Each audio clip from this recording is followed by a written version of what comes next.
everybody, this is the Wikstrand. So, a few months ago I released a video where I reviewed the movie What Men Want. It was made in a different country under quite different circumstances, and now it is time for me to review the opposite of that, the movie that it sort of kind of was a remake of. But let's find out if it is better or not. If you watched my review of What Men Want, you already know that answer, but let's find out how good this movie is, shall we? This is What Women Want.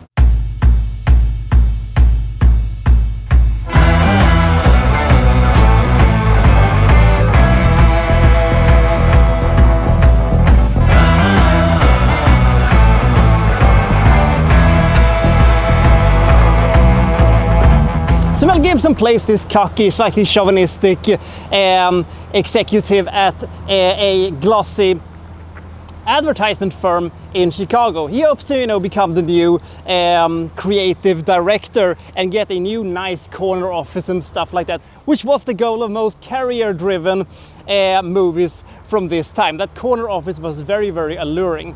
But his boss, played by Alan Alda, informs him that he will not be, the new creative director of this firm. It will go to Helen Hunt instead. And Mel Gibson is kind of bummed out about this and tries to work, with her. But she says that she's not quite sure that, he's going to be able to cut the mustard, considering that she is going to start, change the direction for this firm, more focus on products for women. How much do you know about, selling mascara to women? She asks him, and him, trying to step out of his comfort zone, I guess, tries on some mascara and, some nylon stockings and some lipstick and stuff like that. So he will get, more accustomed to the product that they are supposed to sell. But then there is an accident and he turns into a superhero. No, actually not a superhero, but he gets the ability to hear what women thinks. And he uses this, in the short term to be able to bang Marissa Tomei, who, I swear to God, barely hasn't aged a day since the year 2000. Jesus Christ. But he also is going to try in the long run to be able to get that job that he wants, and basically wants to try to use this tactic to, oust Helen Hunt. But the thing is, he starts having feelings for her, despite, there is a perfectly healthy 36-year-old Marissa Tomei lurking in the shadows, but Helen Hunt, I guess. So what is he going to choose? Is he going to choose the career, or is he going to choose the, love of his life, perhaps? Is he going to use his ability, to maybe be a better father to his daughter? They have kind of a patchy relationship, and is he going to be able to, patch things up with his ex-wife? He is, a newly divorced man after all. That is sort of kind of what this movie is. There's a lot of things going on in this movie, and there is a lot of side stories. There is a lot of, side plots and side arcs that we have to, get through to get to the ending of this movie, which it was a little bit predictable, but still kind of worked. Mel Gibson is very good in this movie. He never gets enough praise for how actually funny he could be, and actually how great of a physical comedy he could actually do. He and Helen Hunt has great chemistry together, and I really like the soundtrack. But here's the problem. And this is something that I constantly complain about when it comes to almost all comedies that passes 2 fucking hours of runtime. I hate long comedies.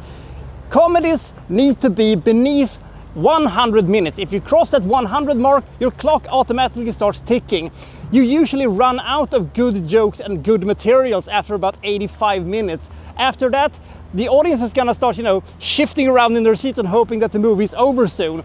Crossing the 2-hour mark, very, very few movies. I can only think of maybe 2-3 movies just from the top of my head who has crossed the 2-hour mark and is not flogged by me in the town square for committing atrocities against too long run times. But the thing is that What Women Want is a nice movie. It is a cozy movie. It could have gone down a quite of a darker path if it should have chosen to, even though we had that thing about the suicide thing. And which I think could have been handled in a better way. And I also think that, you know, the side story with Mel Gibson and his daughter could have been, you know, a little bit more creative, rather than the very, very predictable and quite a standard way that they did it. So should you see this movie? Yeah, I think you should see it. It's one of the better movies that I've seen that crosses the 2-hour mark. We have big stars, and we have a very nice soundtrack, as I said, very nice early 2000s cinematography that I have a soft spot for. The production feels big and important, and, you know, the stars are big and they have good chemistry, as I said. But there is also this feeling that this movie could have, you know, done a lot of more things than it did. It ultimately took a very, very safe approach to the whole thing. And while I think that the movie is well made and that everybody seems to enjoy themselves, especially Gibson seems to be very, very pleased with playing this character and seems to enjoy himself quite a bit. After a while you start to get a little bit impatient with, you know, where's this thing going? Why can't we have more creative and fun jokes in this movie? But still, I think that this was better than I was anticipating that it was going to be, but still it was too long. But if you think that this is a movie for you, and if you've seen What Men Want and want to see, you know, the original, this is quite a good movie. And as I said, it is better than What Men Want, even though this movie also has its, you know, many flaws, like the overlong runtime, and, you know, sometimes it cannot quite decide on which leg it's going to stand on. But generally speaking, it is quite an okay movie, almost a good movie actually. I think that if they could have shaved 20-25 minutes off of this thing, they would have ended up with a much slimmer and much more efficient product that would have skipped all of this folderol that they had to do to get to the ending.